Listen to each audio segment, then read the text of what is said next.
Assalamualaikum warahmatullahi wabarakatuh. Salam, Ham Swastiastu, Nama Budaya, Salam Kebajikan, dan salam sejahtera untuk kita semua. Yang terhormat Ibu Dr. Ayuning Budiati, MPPM, selaku dosen pengampu mata kuliah Manajemen Strategi kelas 3C, dan teman-teman sekalian yang saya banggakan. Perkenalkan, nama saya Muhammad Hafiz Maulvi dengan NIM 6666 1240 180. Ingin mempresentasikan hasil PowerPoint saya yang berjudul Analisis IFAS, EVAS, SWOT, Strategi, Implementasi, dan Balance Score di Dinas Kependudukan dan Pencatatan Sipil Kota Serang. Mungkin tidak lama-lama lagi kita langsung masuk ke gambaran umum. Dinas Kependudukan dan Pencatatan Sipil Kota Serang merupakan perangkat daerah yang bertanggung jawab dalam penyelenggaraan administrasi kependudukan, mulai dari pelayanan KTP elektronik, kartu keluarga, akta kelahiran, akta kematian, hingga pengelolaan database kependudukan. Instansi ini berperan penting dalam memastikan ketepatan data penduduk sebagai dasar perencanaan pembangunan daerah. Pelayanan dilakukan melalui loket-loket terintegrasi dan sistem informasi kependudukan nasional untuk menjamin akurasi, keamanan data, serta kemudahan akses bagi masyarakat. Selain itu, Disduk Capil Kota Serang terus meningkatkan kualitas layanan melalui digitalisasi, penyederhanaan prosedur, dan penguatan kapasitas aparatur agar pelayanan administrasi kependudukan semakin cepat, akuntabel, dan responsif terhadap kebutuhan masyarakat. Oke, selanjutnya terdapat faktor internal. Yang pertama itu traits atau kekuatan. Yang pertama itu SDM yang berpengalaman dalam pengelolaan administrasi kependudukan dan pencatatan sipil. Yang kedua itu prosedur layanan yang sudah tersandar sesuai regulasi nasional yang disebut Permendagri tentang Adminduk. Yang ketiga itu tersedianya sistem informasi kependudukan atau SIAK yang membantu validasi dan terintegrasi data penduduk.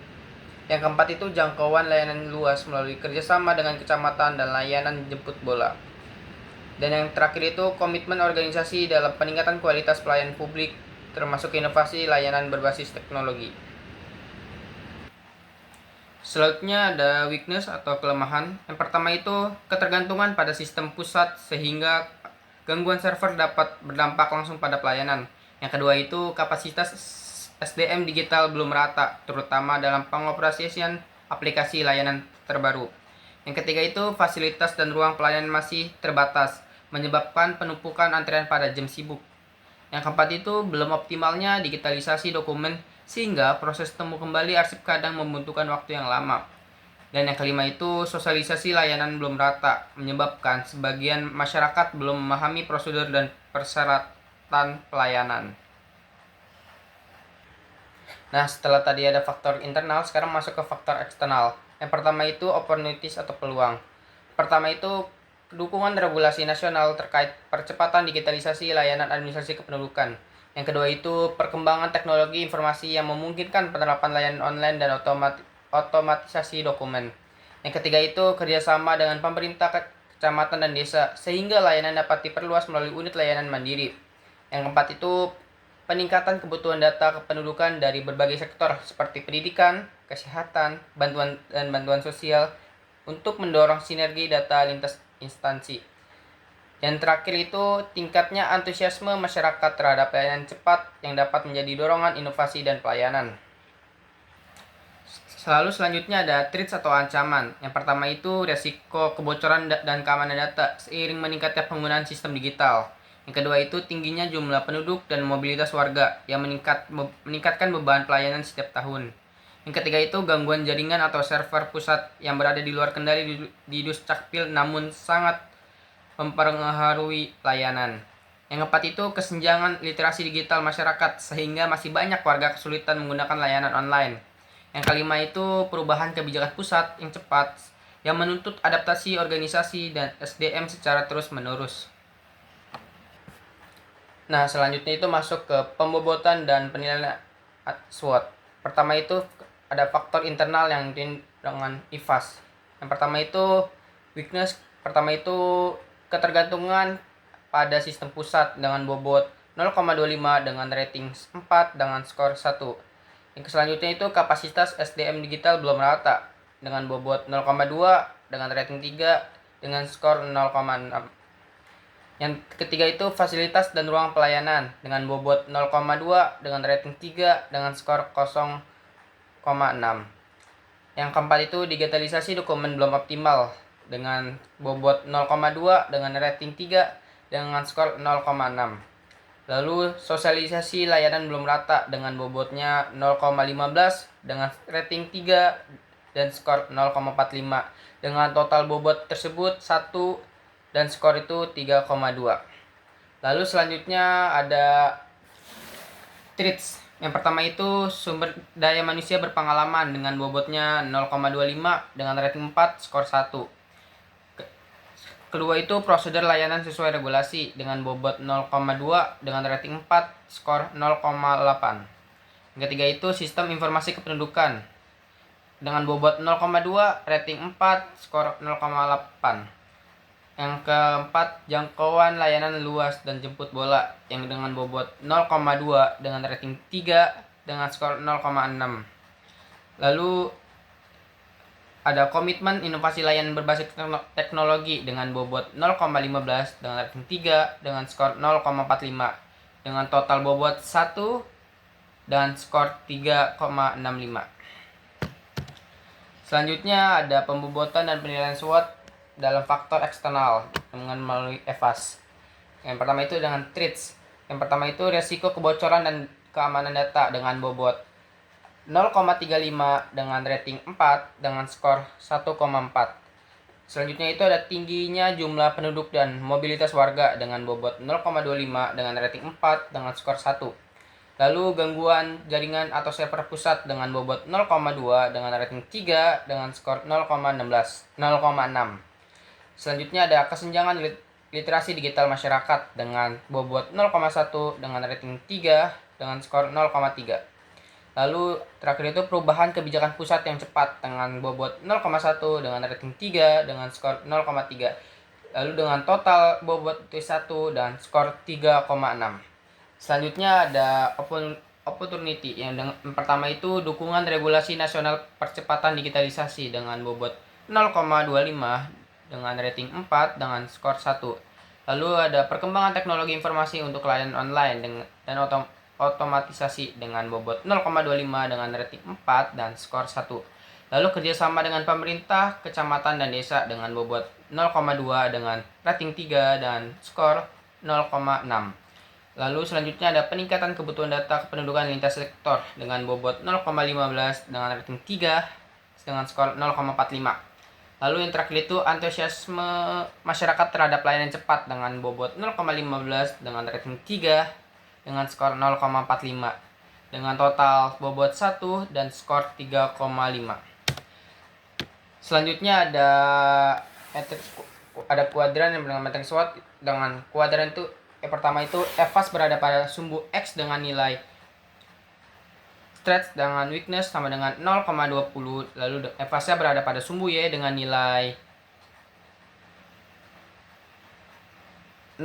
minus 0,05 dengan posisi EVAS yang bernilai positif dan EVAS bernilai negatif. Maka SWOT di Dapil Kota Serang berada pada kuadran 2, yaitu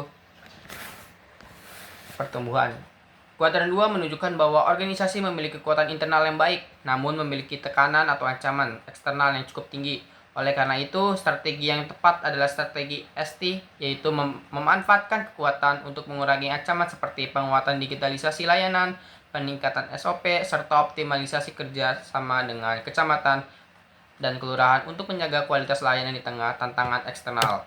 Selanjutnya itu ada strategi pengembangan dinas kependudukan dan catatan sipil Kota Serang. Yang pertama itu strategi ST atau strategi utama kita, yaitu pertama, menggunakan kekuatan untuk mengatasi ancaman, mengoptimalkan sistem SIAK untuk meminimalkan dampak gangguan mobilitas penduduk terhadap akurasi data. Lalu yang kedua itu memperkuat keamanan data melalui prosedur standar dan kompetensi SDM yang sudah berpengalaman. Yang ketiga itu meningkatkan koordinasi dengan pusat untuk mengantisipasi gangguan server dan memastikan kelancaran pelayanan. Selanjutnya yang keempat itu meningkatkan layanan jemput bola untuk warga yang memiliki keterbatasan literasi digital. Yang keempat itu menyusun SOP adaptif agar kekuatan prosedur layanan standar mampu mengikuti cepatnya perubahan kebijakan nasional. Lalu ada strategi WT, weakness dan threat. Yang pertama itu mengurangi kelemahan sekaligus mencegah ancaman.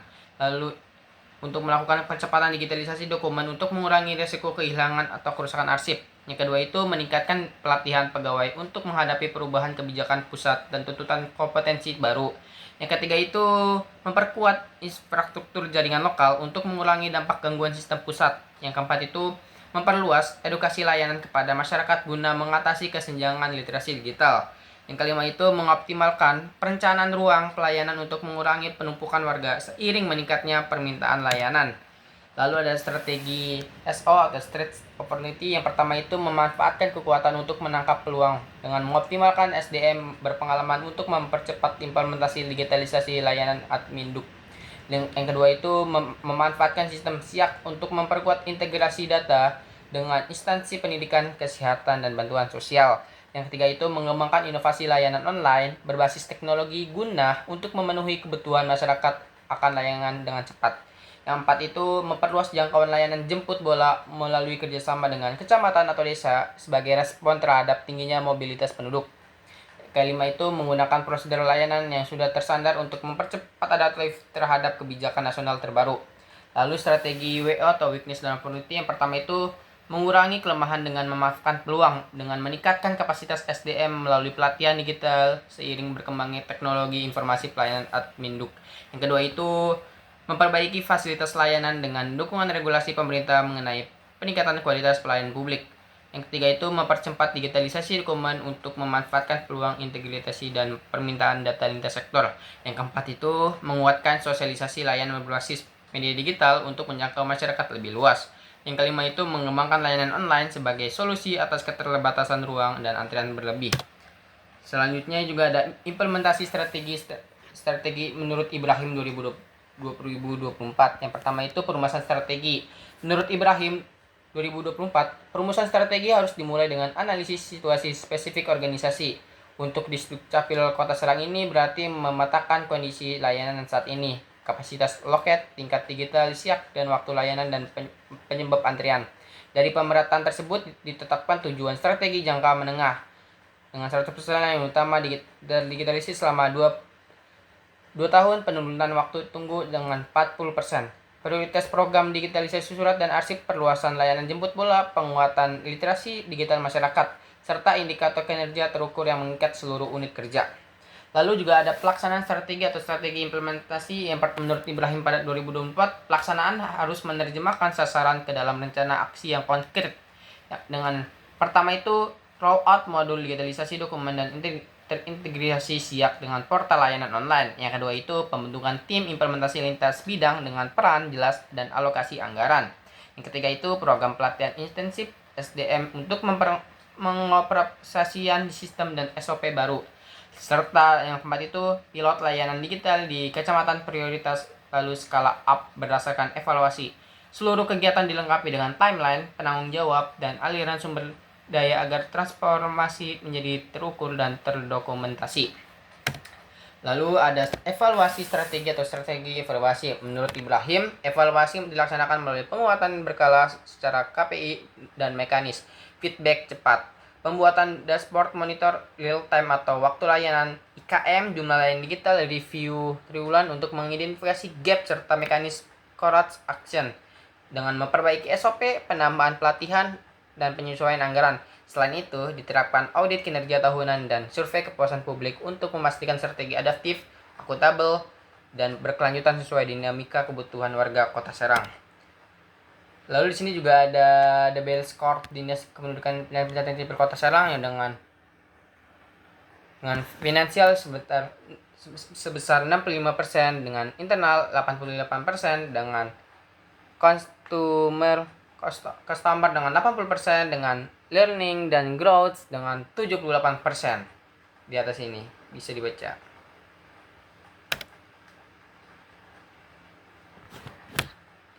Oke, mungkin itu saja pemaparan materi dari saya.